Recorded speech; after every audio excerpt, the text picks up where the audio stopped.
नमस्कार, मी उर्वी पंगत तुमच्या आमच्यामध्ये तुमच्या सगळ्यांचं खूप खूप स्वागत करत आहे. थंबनेल बघून तुम्हाला कळलंच असेल आज मी तुमच्याबरोबर कुठली रेसिपी शेअर करणार आहे. आपलं कोकणातलं फेमस असं मालवणी खाजा. ही रेसिपी घरी करायला अगदी सोपी आहे आणि खायला तर एकदम भन्नाट आहे. तर चला वेळ न घालवता आपण रेसिपीला सुरुवात करूया. आता इथे खाजं बनवण्यासाठी मी एक मोठी वाटी एवढं दाबून एवढं मी चण्याचं पीठ घेतलेलं आहे. पीठ हे मी चाळून घेतलेलं आहे. आता मोहनासाठी इथे मी एक मोठा चमचा जो डवली चमचा असतो ते भरून तेल घेतलं आहे. तेल अगदी कडकडीत गरम करायचं आणि ते आपल्या चण्याच्या पिठावर घालायचं.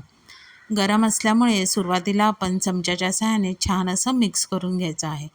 मोहन अगदी पिठाला व्यवस्थित लागलं पाहिजे. आता हे पिठाला चोळून चोळून आपण मोहन घ्यायचं आहे. आता हे बघा इथे अशाप्रमाणे पिठाची मूठ बांधली म्हणजे आपलं मोहन छान असं पिठाला लागलेलं आहे.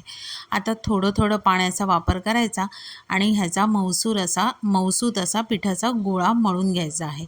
आता बेसनाचं पीठ मळताना सुरुवातीला तुम्हाला चिकट लागेल, पण तेल घालून आपण हे छान असं मऊसूत मळून घ्यायचं आणि 10 मिनटासाठी साईडला ठेवून द्यायचं. आता 10 मिनटानंतर हे जे पीठ जे आहे ते छान असं मुरलेलं आहे. आता साधारण मळून घ्यायचा आणि त्याच्या आपल्याला आता काड्या बनवून घ्यायच्या आहेत. त्यासाठी एक बेसनाचा गोळा घेतला आणि तो लांबट असा मी पसरवून घेतलेला आहे. आता व्हिडिओत दाखवल्याप्रमाणे जो बेसनाचा गोळा आहे तो लांबट असा पसरून घ्यायचा आणि ह्याच्या ज्या आपण काड्या तयार करणार आहोत त्या जास्त जाड करायच्या नाही आहेत.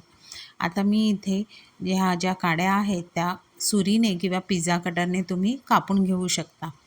आता इथे ह्या ज्या काड्या आहेत त्या कापलेल्या आहेत आणि आता आपण ह्या सगळ्या ज्या काड्या आहेत ते तळून घ्यायच्या आहेत.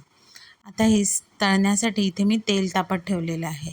बारीक गॅसवर आपलं तेल गरम झालं की आपण ह्या ज्या काड्या आहेत त्या खरपूस अशा तळून घेणार आहोत. इथे फक्त लक्षात ठेवायचं की गॅस आपला अगदी बारीक असला पाहिजे, म्हणजे हे जे बेसन आहे ते आतून बाहेरून दोन्हीकडनं अगदी छान शिजेल. आता इथे सगळ्या काड्या बघा मी तळून घेतलेल्या आहेत. आता इथे आपल्याला गूळ विरघळवण्यासाठी एका कढईमध्ये मी एक छोटा चमचा एवढं तूप घातलेलं आहे. गॅस इथे आपल्याला बारीकच ठेवायचा आहे.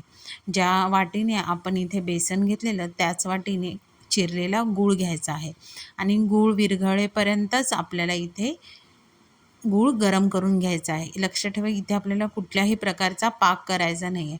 आता इथे गूळ जो आहे तो सगळा विरघळलेला आहे. त्यामध्येच मी एक मोठा चमचा एवढं किसलेलं आलं घेतलेलं आहे आणि एक मोठा चमचा किंवा 2 चमचे एवढं काळे तीळ घेतलेले आहेत. आता छान असं सगळं व्यवस्थित परतायचं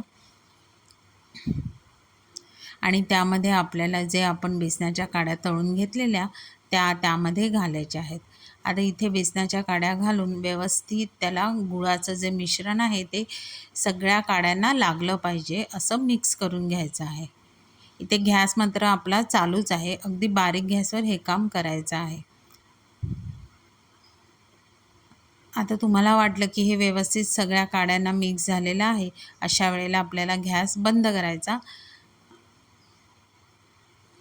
आता इथे तुम्ही बघू शकता सुरुवातीला आपल्याला हे थोडंसं मिश्रण पातळ वाटेल, पण जसजसं हे मिश्रण सुकत जातं ना तसतसं ह्याचं कोटिंग जे आहे ते सगळ्याला व्यवस्थित लागलेलं असतं. आता तुम्ही व्हिडिओत बघू शकता आपलं जे कोटिंग आहे ते प्रत्येक काडीला प्रत्येक खाज्याला मस्त असं लागलेलं आहे.